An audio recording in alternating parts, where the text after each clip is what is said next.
Hello everyone, हमारे YouTube channel NDME classes में आप सभी का स्वागत है। जैसा कि आप सबको मालूम ही है कि KVS की परीक्षा की तिथि घोषित हो गई है। TGT की परीक्षा हमारी जो है वो 12 से 14 फरवरी के बीच होगी और जो PGT की परीक्षा होगी वो 16 से 20 फरवरी के बीच में होगी। तो अब इस तरीके से अगर हम लोग देखें तो हम लोगों के पास मात्र 20 दिन का समय बचा हुआ है और इन 20 दिनों में अपने पूरे सिलेबस को किस तरीके से कवर करें इस पे चर्चा करनी है। सबसे पहले हम तो सिलेबस पे ही डिस्कस करेंगे, क्योंकि अब्राहम लिंकन का मानना है कि अगर किसी काम को करना है, अगर उसमें हमको 6 घंटे दिए जाते हैं तो हम 4 घंटे अपनी धार पे लगाएंगे, कुल्हाड़ी की धार पर देंगे, न कि जो है पेड़ काटने पर।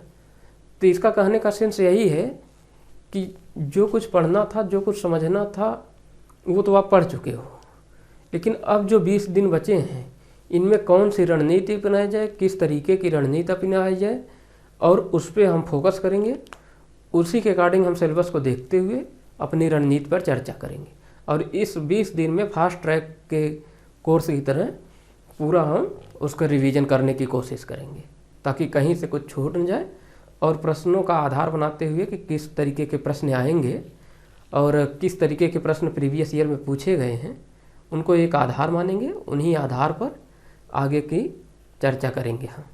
तो सबसे पहले आइए हम PGT के अंतर्गत देख लेते हैं कौन कौन से सिलेबस हैं और PGT में जो सिलेबस है वो TGT से कितना मैच कर रहा है, या फिर TGT में कितना हमको और अतिरिक्त पढ़ना पड़ेगा।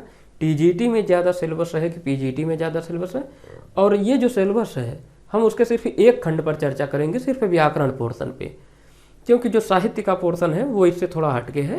साहित्य के पोर्शन हम जब साहित्य की बात करेंगे तो उस पर करेंगे, हालांकि करेंगे हम दोनों की चर्चा, लेकिन पहले हम ग्रामर पोर्शन पर देख लेते हैं क्या क्या पूछा जाए। जैसे PGT के अंतर्गत हम देख लें, ये PGT का हमारा सिलेबस है पूरा, यही इतना सिलेबस है। इन्हीं को आधार बना के, इन्हीं को बेस बना के, इन्हीं को समझते हुए, देखने में थोड़ा है लेकिन गूढ़ है, इसको आसान शब्दों में हम लोग समझेंगे, आसान शब्दों में प्रैक्टिस करेंगे, क्योंकि अब सिर्फ प्रैक्टिस को समय बचा है और दोहराने का समय। तो एक तरीके से हम लोग दोहराते चलेंगे। तो पहले आइए देख लेते हैं सिलेबस इसका। तो सबसे पहले जो हमारा सिलेबस है उसका पहला जो टॉपिक है वो है शब्द भंडार और शब्द निर्माण। तो शब्द भंडार और शब्द निर्माण के अंतर्गत जो भी टॉपिक होगा उसको हम लोग देखेंगे। फिर उसके बाद है शब्दों का वर्गीकरण। शब्दों का वर्गीकरण जो होगा वो किन किन आधार पे होगा ये देखेंगे। तो पहला आधार जो होगा स्रोत, तो उसका क्या है, उत्पत्ति कैसे हुई और उसका इतिहास क्या है, यानी स्रोत, उत्पत्ति और इतिहास के आधार पर वर्गीकरण करेंगे। तो स्रोत, उत्पत्ति या इतिहास के आधार पर जो शब्दों का वर्गीकरण होगा वो क्या होगा, तत्सम होगा, तद्भव होगा, देशज होगा, विदेशज होगा और संकर होगा। तो हम देखेंगे कि जैसे जो तत्सम शब्द है तो ये सबको पता है, जो तत्सम है वो मूल संस्कृत के शब्द होते हैं और जो तद्भव होता है वो संस्कृत का ही बिगड़ा रूप होता है, जिन्हें हम हिंदी के अंतर्गत देख लेते हैं। ठीक, फिर हम देखेंगे कि देशज क्या होते हैं, विदेशज क्या होते हैं। तो देशज जो हमारी देशी भाषा है, जो बोलचाल की भाषा, इसके अंतर्गत जो भाषा आती है, बोली आती है, शब्द आते हैं, उन्हें देखेंगे।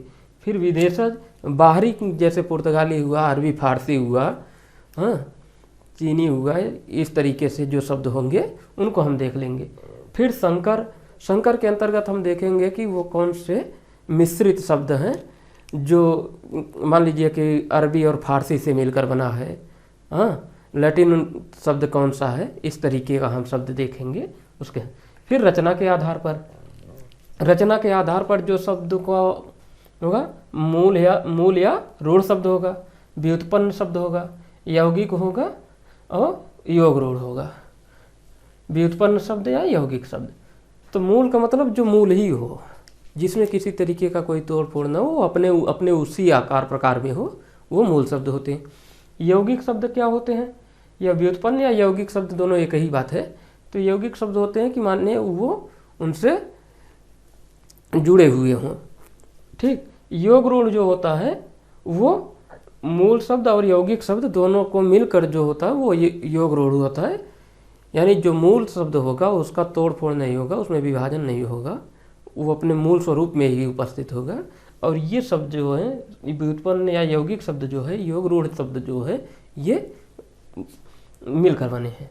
अर्थ के आधार पे देख लेंगे, अर्थ के आधार पे हम पर्यायवाची देख लेंगे, विलोमार्थी शब्द देख लेंगे, एक अर्थी शब्द देख लेंगे, उसके बाद अनेकार्थी देख लेंगे, ठीक। फिर समान भिन्नार्थक वाले अर्थ देख लेंगे, जैसे होता है अंश, तो एक अंश का मतलब होता है भाग और दूसरे अंश का मतलब होता है टुकड़ा, ठीक। उसी तरीके से हम देख लेंगे एक शब्द के अनेक अर्थ होते हैं, ठीक। पर्यायवाची में भी समानार्थी शब्द भी एक ही होते हैं, ठीक। अनेक शब्दों के एक शब्द, जैसे जिसका जो इंद्रियों को बस कर ले उसे क्या कहते हैं, जितेंद्रिय कहते हैं, तो ये एक अर्थी शब्द हो गया। फिर शब्द निर्माण के अंतर्गत हम देखेंगे उपसर्ग और प्रत्यय को, कि हिंदी के अंतर्गत कितने उपसर्ग होते हैं, कितने प्रत्यय होते हैं, उपसर्गों का निर्माण किस तरीके का होता है, प्रत्यय का निर्माण किस तरीके का होता है, इस तरीके की चीज़ों को हम देखेंगे।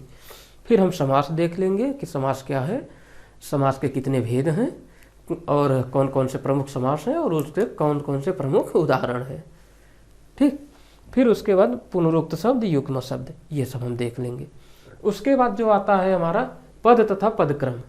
पद तथा पदक्रम के अंतर्गत जो शब्द आते हैं वो संज्ञा एवं संज्ञा के भेद, फिर लिंग वचन कारक, फिर आता है सर्वनाम एवं उसके भेद, फिर विशेषण एवं विशेषण के भेद, फिर क्रिया एवं क्रिया के भेद, फिर वाच्य आता है, अव्यय आता है, भेद और निपात आते हैं।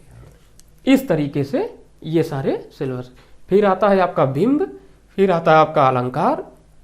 अलंकार के कितने भेद होते हैं, शब्दालंकार क्या होता है, अर्थालंकार क्या होता है, फिर शब्दार्थालंकार के कितने कितने भेद होते हैं, पुनरुक्ति प्रकाश क्या होता है, अनुप्रास क्या होता है, यमक क्या होता है, उपमा क्या होता है, रूपक क्या होता है, ठीक, भ्रांतिमान क्या होता है, इस तरीके के। फिर उसके बाद हम छंद देख लेंगे, फिर हम काव्य रूप देख लेंगे, फिर हम देखेंगे कोड स्विचिंग, कोड स्विचिंग तथा कोड मिक्सिंग, इसको देखेंगे। इस तरीके से जो हमारा पीजीटी का सिलेबस है ये पूरा कंप्लीट सिलेबस है ग्रामर पोर्शन के लिए। यानी कि कह सकते हैं एक तरीके से जो हमारा हिंदी का सिलेबस डिवाइड है पीजीटी का, वो एक साहित्य में डिवाइड है, जिसमें आरोह भाग 1, आरोह भाग 2, बीतान भाग 1, बीतान भाग 2 और जनसंचार एवं माध्यम एवं अभिव्यक्ति, इस तरीके की 4-5 पुस्तकें हैं जिन्हें हमें पढ़ना है, ठीक। उसी तरीके से अब हम देखते हैं कि इस सिलेबस में और टीजीटी के सिलेबस में क्या फ़र्क है। जैसा कि हम यहाँ बगल में हम इस तरीके से लिखे हुए हैं कि ये टीजीटी का इतना जितना सिलेबस ये पीजीटी का है इतना तो टीजीटी में है ही, सिर्फ बचा क्या है, ये छूटा है कोड स्विचिंग तथा कोड मिक्सिंग। कोड स्विचिंग और कोड मिक्सिंग टीजीटी में नहीं है।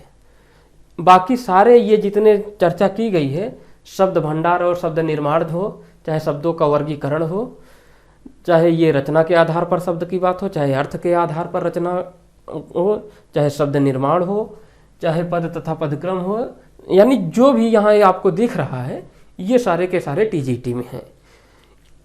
इसके अलावा टीजीटी में और क्या है, इसके अलावा टीजीटी में है हिंदी भाषा और व्याकरण।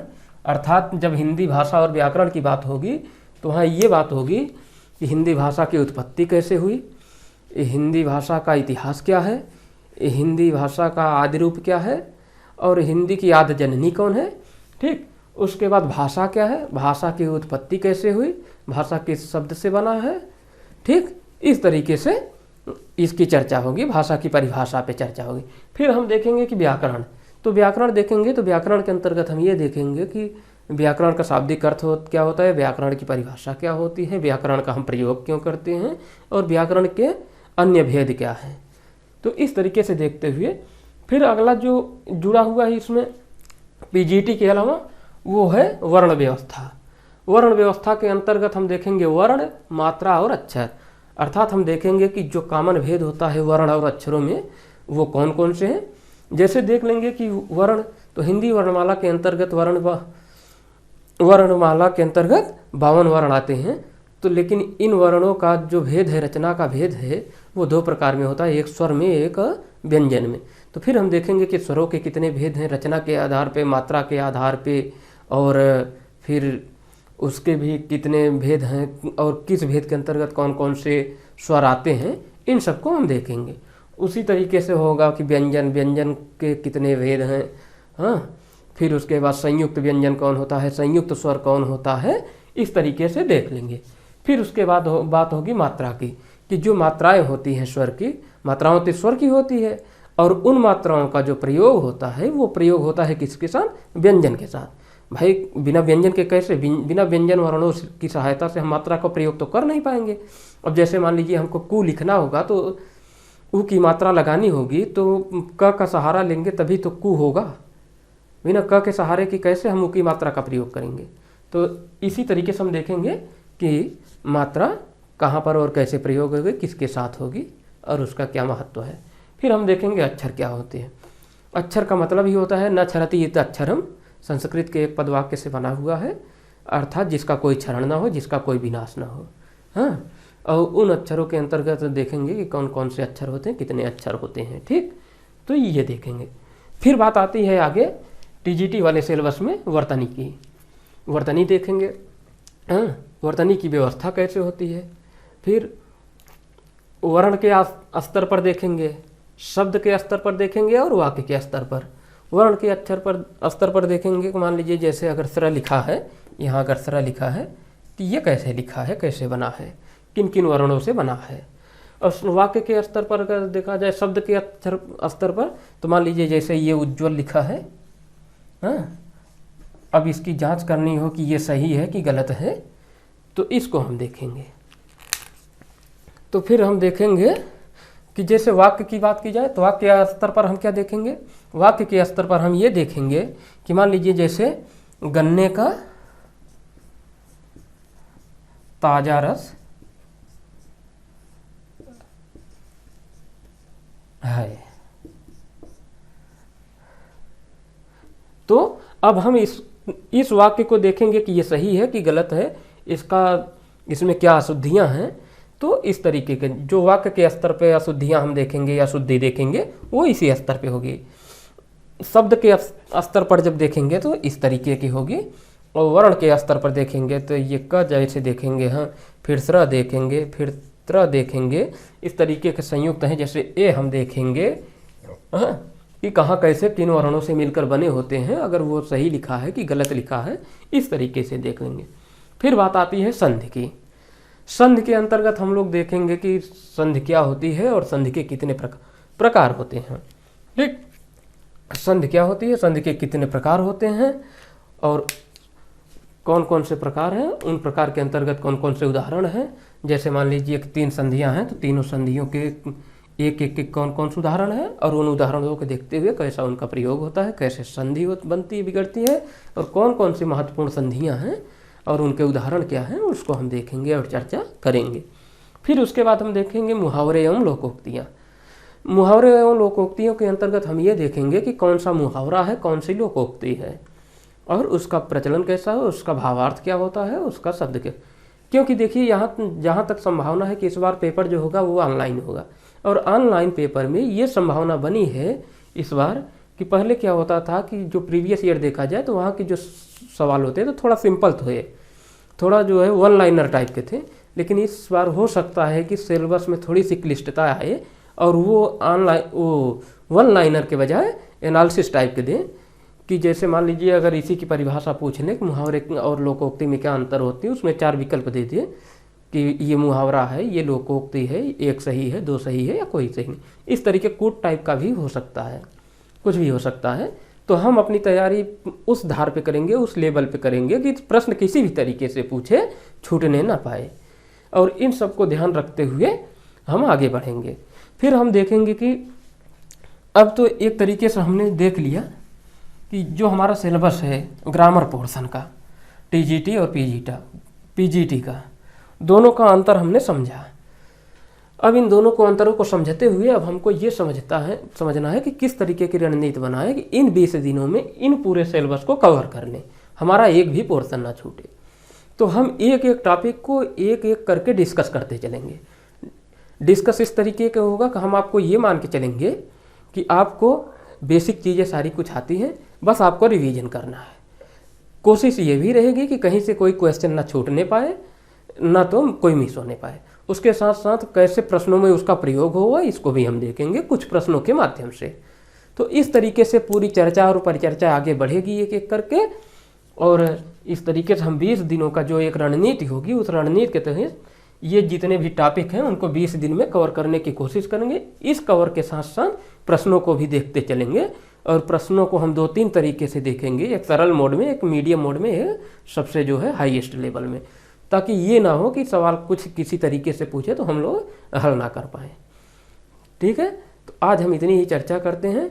इसी चर्चा के साथ हम कल अपने अगले वीडियो में आएंगे तो कोई एक टॉपिक लेके आएंगे जिसको विस्तार से समझते हुए और सिंपल तरीके से समझते हुए पूरा कवर कराने की कोशिश करेंगे। उससे संबंधित प्रश्न बनाएंगे, उन प्रश्नों पे चर्चा होगी, और उन प्रश्नों के साथ साथ एक एक करके हम लोग आगे बढ़ते जाएंगे। तो ठीक है, नेक्स्ट वीडियो में मिलते हैं एक नए टॉपिक के साथ और विस्तृत अध्ययन के साथ, ताकि कोई भी प्रश्न आपका छूटने ना पाए। और साथ ही साथ एक उसके पैरेलल में लेके चलेंगे साहित्य का टॉपिक। साहित्य का टॉपिक लेके चलेंगे, जैसे मान लीजिए कि आरोह भाग 1 के अंतर्गत और कोई पहला जो अध्याय होगा, या फिर आरोह भाग 2 के अंतर्गत पहला क्रम से ही चलेंगे, और फिर उसके बाद हम इसका टीजीटी का भी सिलेबस लेके चलेंगे।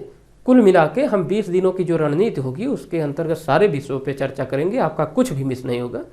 बस आप लोग विश्वास बनाए रहिए, आगे बढ़िए और हमारे चैनल को फॉलो करते रहिए। सारी चीज़ें समय से कवर करा दी जाएगी। धन्यवाद।